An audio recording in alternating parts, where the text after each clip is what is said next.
نحمده ونصلي على رسوله الكريم اما بعد فاعوذ بالله من الشیطان الرجیم بسم اللہ الرحمن الرحیم.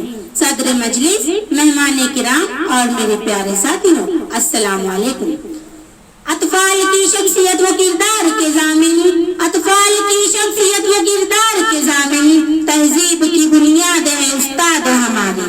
محترم حاضرین اکرام، ہر سال 5 ستمبر کو ہم یوم اساتذہ مناتے ہیں. یہ دن ڈاکٹر رادھا کرشنن پلی کی پیدائش کا دن ہے. وہ ایک اچھے استاد تھے.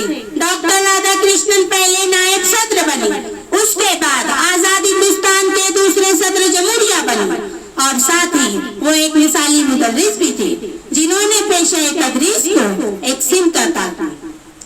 حاضرین محفل، ڈاکٹر صاحب نے کبھی اپنے پیشے کو پیشہ نہیں عبادت سمجھا، اس لیے آج بھی ان کی یاد ہر دل میں تازہ ہے. ڈاکٹر رادھا کرشنن ایک سبق ہے ایسے اساتذہ کے لیے جو اسے صرف ایک پیشہ تصور کرتے ہیں اور آمدنی کا ذریعہ سمجھتے ہیں.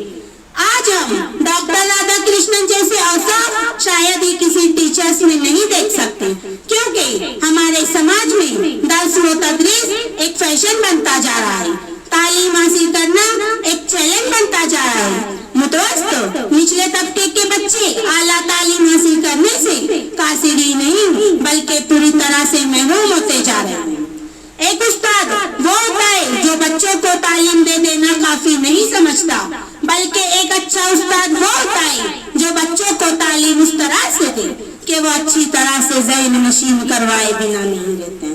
بچوں کو تند ذہن سمجھ کر نظر انداز نہ کرے، بلکہ بچوں میں جذبہ اصول اور جذبہ عمل ابھارے. کتنی محبتوں سے پہلا سبق پڑھایا، کتنی محبتوں سے پہلا سبق پڑھایا، میں کچھ نہ جانتی تھی سب کچھ مجھے سکھایا. پہنچا دیا فلک تک استاد نے یہاں سے، پہنچا دیا فلک تک استاد نے یہاں سے، واقف نہ تھی ذرا بھی اتنے بڑے جہاں سے. حاضرین محفل، اساتذہ کی ذمہ داری صرف بچوں کو تعلیم دے دینا ہی نہیں بلکہ ان کی یہ بھی ذمہ داری ہے کہ وہ نیک بچوں کو نیک انسان اور اچھا ہندوستانی مہذب شہری بنائیں، جس سے ملک کو ترقی کی راہ پر گامزن ہو اور ملک میں خوشگوار فضا قائم ہو.